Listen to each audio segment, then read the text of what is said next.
नमस्कार दोस्तों, मेरा नाम है आरपी सिंह और हम लोग यहाँ पे रियल नंबर पढ़ रहे हैं। ठीक है, रियल नंबर क्लास 10 में है और रियल नंबर का हम लोग एक्सरसाइज 1.2 का कुछ सवाल देख रहे हैं। इसके पहले हम लोग बहुत सारा पॉइंट डिस्कस कर चुके हैं। अभी हम लोग जो सवाल है वो क्वेश्चन नंबर 4 एनसीईआरटी एक्सरसाइज 1.2 का देखने वाले हैं। ठीक है, तो इस सवाल में हम लोगों को दिया गया है गिवन दैट एचसीएफ ऑफ दो नंबर का एचसीएफ है जो 9 है। Find the LCM of 306, 306 and 657। तो दोनों का एलसीएम निकालना है। तो तुम लोग ये फॉर्मूला जानते होंगे, LCM into HCF equals to product of number. तो इसको हम यहाँ पे लिखेंगे एलसीएम ऑफ ए और बी इनटू एलसीएफ ऑफ ए और बी इज इक्वल्स टू ए और बी दो नंबर है, ए इनटू बी। और हम लोग ऐसा जानते हैं कि ये जो रिजल्ट है ये only valid for the two numbers. अगर ये 3 नंबर के लिए मतलब रहेगा तो ये रिजल्ट वैलिड नहीं होगा। तो यहाँ से हमको निकालना है LCM of A and B, that means LCM of 306 and 657। तो यहाँ से हम क्या करेंगे, एलसीएम ऑफ डायरेक्ट फार्मूला की तरह यूज कर सकते हैं। LCM of A comma B is equals to A cross B, मतलब A to B divided by HCF of A B. तो यहां से ए के जगह पे तुम पुट कर सकते हो 306 और बी के जगह पे पुट कर सकते हो 657। तो ये डिवाइडेड बाय 9। हम यहाँ पे ये भी बोल सकते हैं 306 एंड 657 डिवाइडेड बाय 9। ठीक है, तो यहाँ से कैंसिल आउट हो जाएगा। 9 3 जा 27, 4 9 4 जा 36। तो ये आ जाएगा 34 इंटू 657। इसको मल्टीप्लाई करोगे तो ये आ जाएगा 22,318। इसको मल्टीप्लाई करके देख लोगे, ठीक है, तो ये तुम्हारा आंसर आ जाएगा। तो ये बहुत ही आसान से सवाल था। तुम लोग यहाँ पे फॉर्मूला यूज कर सकते हैं, इसको डायरेक्टली फॉर्मूला की तरह यूज कर सकते हो। मेरा रिजल्ट यही है। यहाँ से एलसीएम भी निकाल सकते हो, एलसीएम भी निकाल सकते हो, यहाँ से केवल एलसीएम निकाल सकते हो। इसी सवाल में अगर तुमको एलसीएम दिया रहता, एचसीएफ निकालना होता तो तुम ये रिजल्ट यूज कर सकते थे। ऐसे लिख सकते थे HCF of A comma B equals to A into B divided by LCM of A comma B. तो इसी रिजल्ट से हम यहाँ से दो निकाले हैं, एलसीएम और एचसीएफ का। तो ये सवाल यहीं पे कंप्लीट होता है। ये बहुत ही आसान सा सवाल था। अब इसके आगे देखते हैं। इसके आगे का सवाल है check whether 6 to the power n can end with the digit 0 for any natural number. तो पहले सवाल लिख लेते हैं, फिर इसको बनाएंगे। इसको पहले मिटा देते हैं।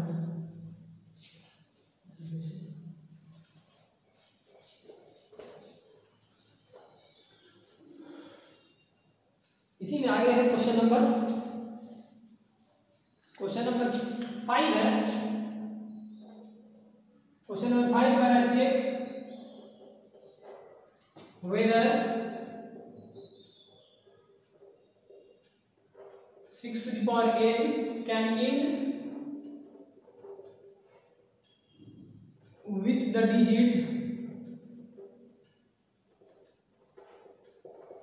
digit 0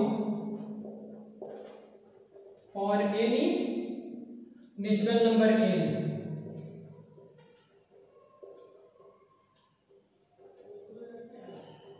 number n।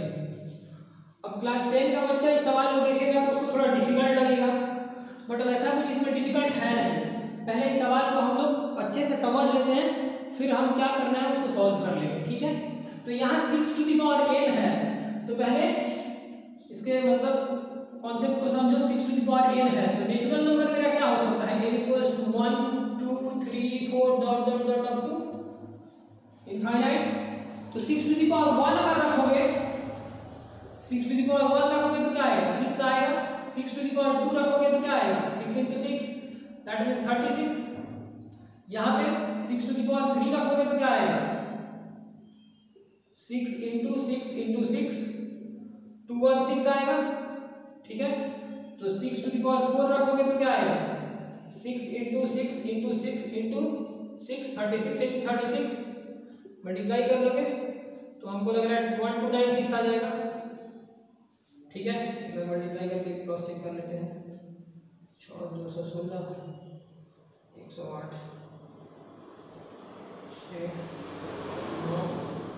1296 आया।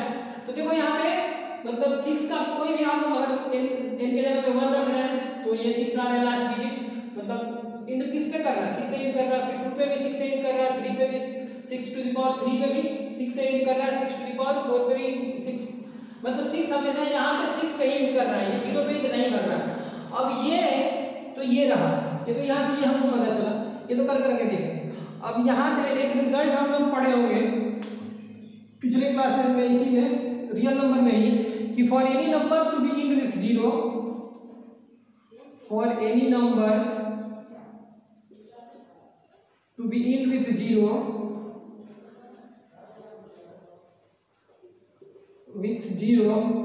it must have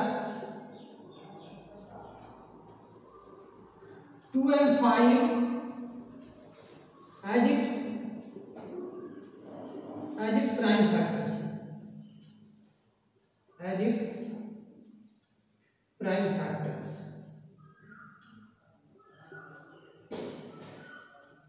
तो इसके पहले हम लोग पढ़े हैं कि किसी भी नंबर को 0 से इंड करने के लिए 2 और 5 उसका प्राइम फैक्टर होना जरूरी है।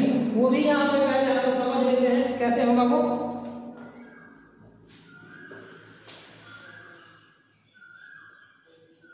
जैसे मान लो कि यहाँ पे 10 है, 10 है तो 10 में क्या है 2 into 5, तो ये 0 से इंटू किया तो यहाँ पे 2 था 5 था। 20 है 2 into 5 तो यहाँ भी प्राइम फैक्टर 2 और 5 है। 30 है तो 2 into 3 into 5, 40 है 2 into 5।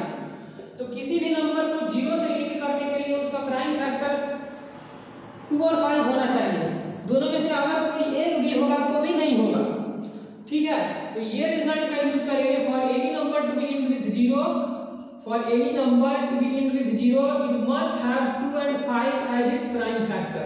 किसी भी नंबर को 0 से इंड करने के लिए 2 और 5 उसका प्राइम फैक्टर्स होना ही चाहिए, अगर नहीं होगा तो वो 0 से इंड नहीं करेगा। तो इस तरीके से ये सवाल का जो कॉन्सेप्ट है वो हम लोग समझ चुके हैं। अब नेक्स्ट वीडियो में इसका हम सॉल्यूशन अभी करेंगे।